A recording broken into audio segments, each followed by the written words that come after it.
Hey there nation, and welcome to the show where we help you to play miniatures wargaming on a budget. It is I, Commander Cheapskate, and we are back with another episode of Way of the Underhive. This is a series that is dedicated to brand new Necromunda players who are having questions about how to start a gang, which gangs you might want to play, and how best to build your starting rosters for your very first game of Necromunda for your Dominion campaigns. Well, that's what this series is dedicated for, and so far we've gone through all the gang houses, and now we're moving into the cults as well as the additional gangs that you can make for the auxiliary units. So one of the ones we're going to talk about today are Palanite Enforcers. So on this list, you'll be playing Law and Order. You'll be playing the police forces of Necromunda as they crack down on crime in the Underhive, and for better or for worse, either crack it down completely or control it at the very least. So that's what today's episode is dedicated on. So we're going to talk about this gang's strength and weaknesses. We'll talk about the individual fighters and how best to use them in your gang, and we'll present you with 3 different starting lists, each one costing 1,000 credits in campaign points for you to start your very first campaign of Necromunda. So that being said, let's get this video report on a roll.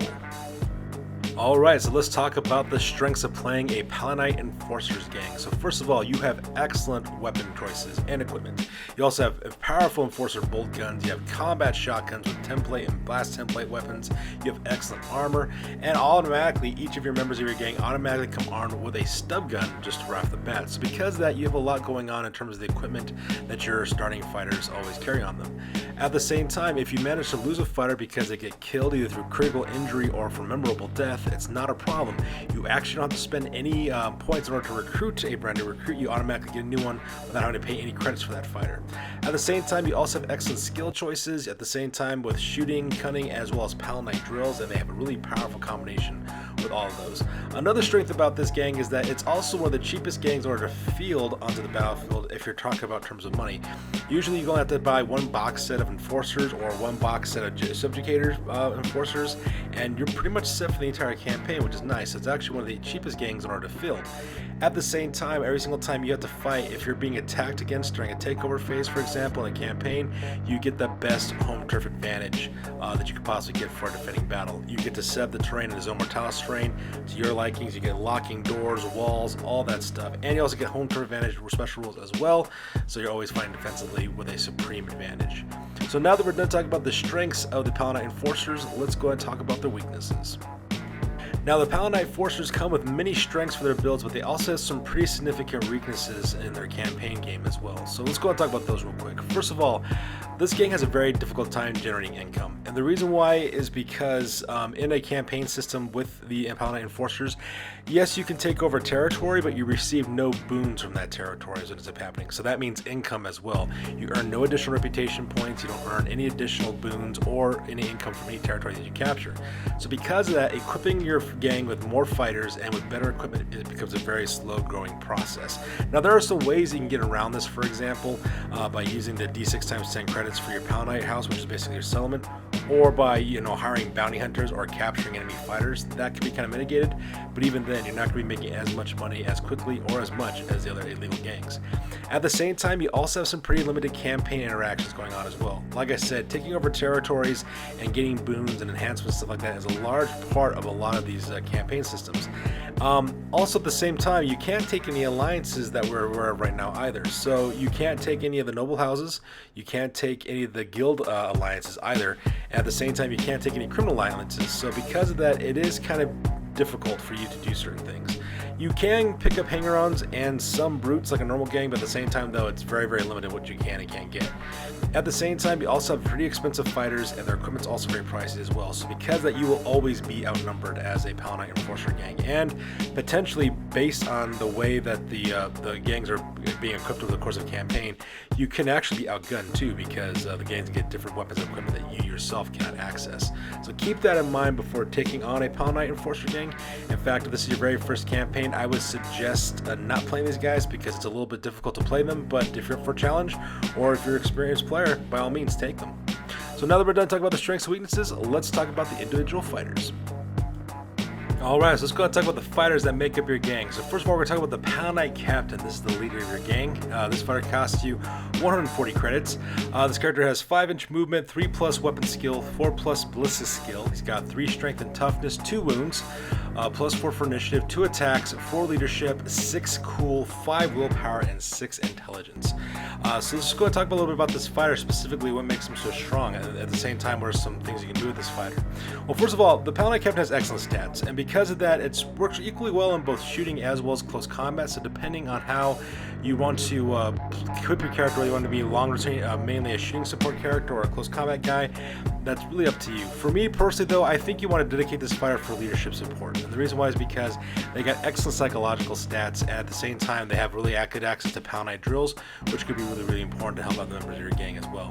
So in my opinion, probably the best way to equip this fighter is either with a blast weapon or a template weapon of some sort, so like a grenade launcher or a concussion carbine. Probably the best thing to equip this character as well. Now you can of course play for the Subjugation upgrade and make this guy a Subjugator Captain, which counts for 10 credits.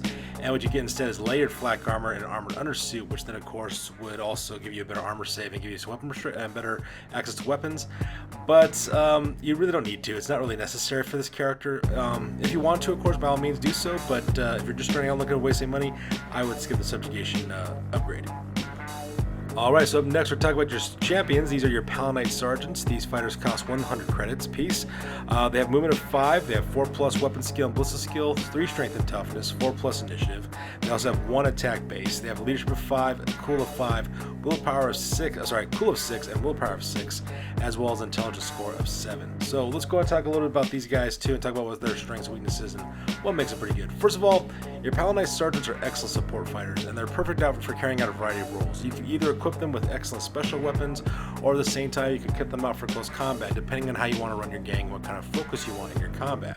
Now, you can of course get the Subjugation upgrade for this character for improved armor and access to different weapons, but just like I said before, it's not necessarily necessary. If you want to be able to access certain things of equipment like shields as well as certain types of heavy assault weapons, you could probably do so. It's just all depending on how you want to build the gang. And like I said before, one of the major reasons why this gang is so good is because they actually have pretty middling stats, which means that they're pretty average at most things, and they can accomplish most things pretty well. So you just gotta kind of think about how you want to run your gang and then build your gang accordingly.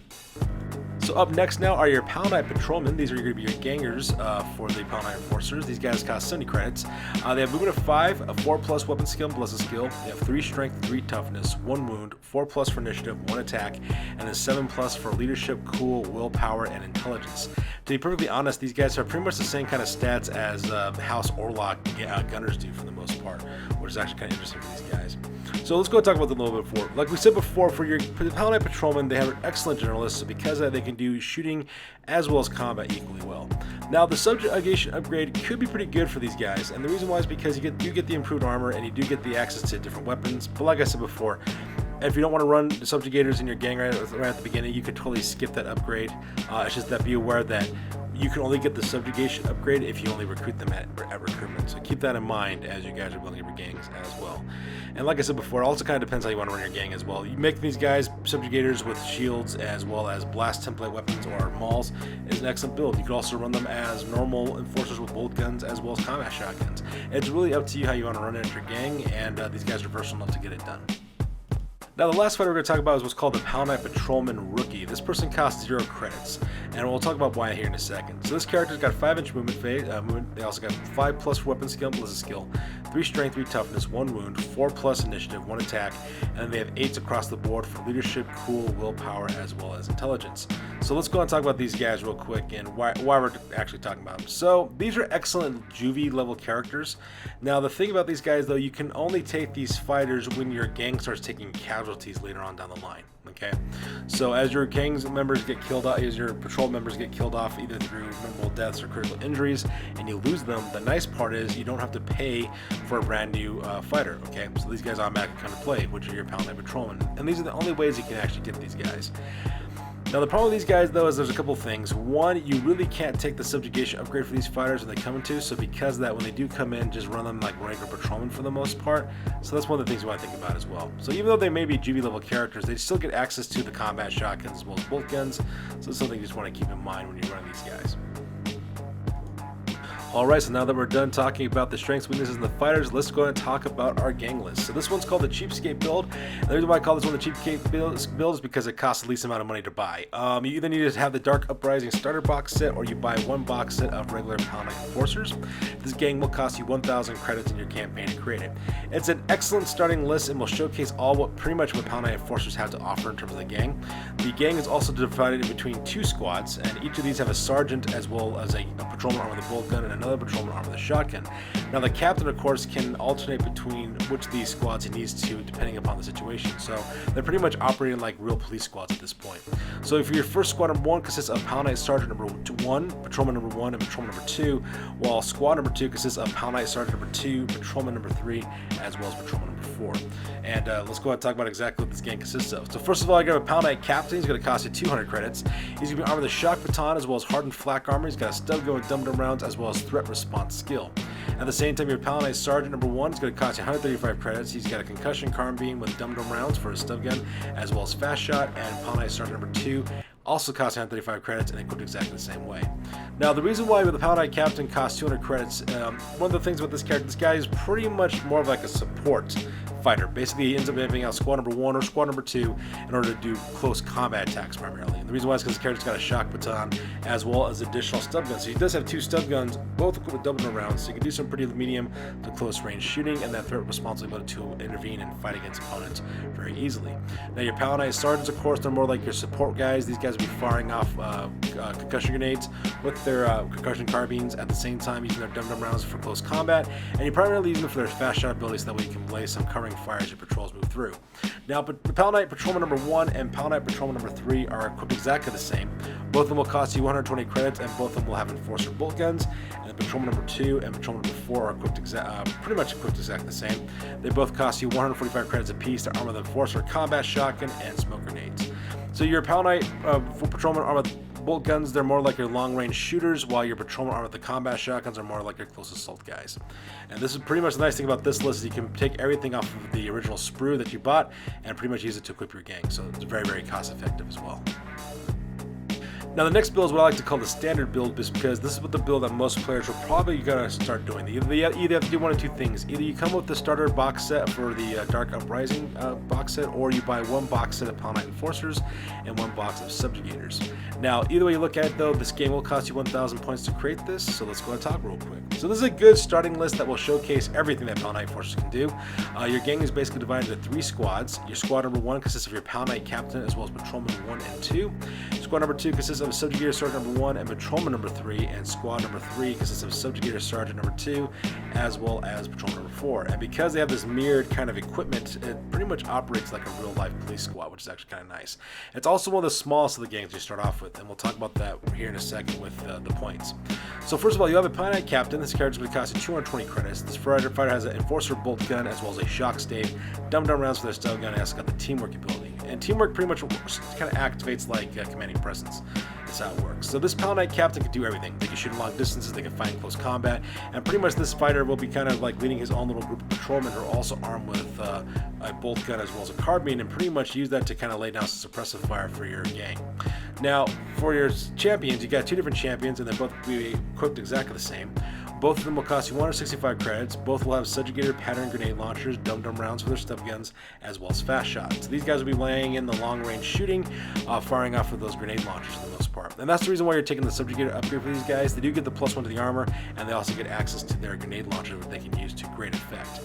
Now, like these guys, like I said, these guys will be the leaders of your different squads, and they'll be laying in that suppressive fire with those grenade launchers, while the rest of their Palanite Enforcers do the rest.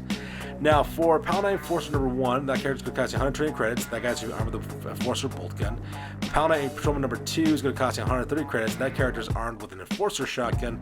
And then finally, Patrolman number 3 and Patrolman number 4, they both will cost you 100 credits, and both of those guys will have concussion carbines.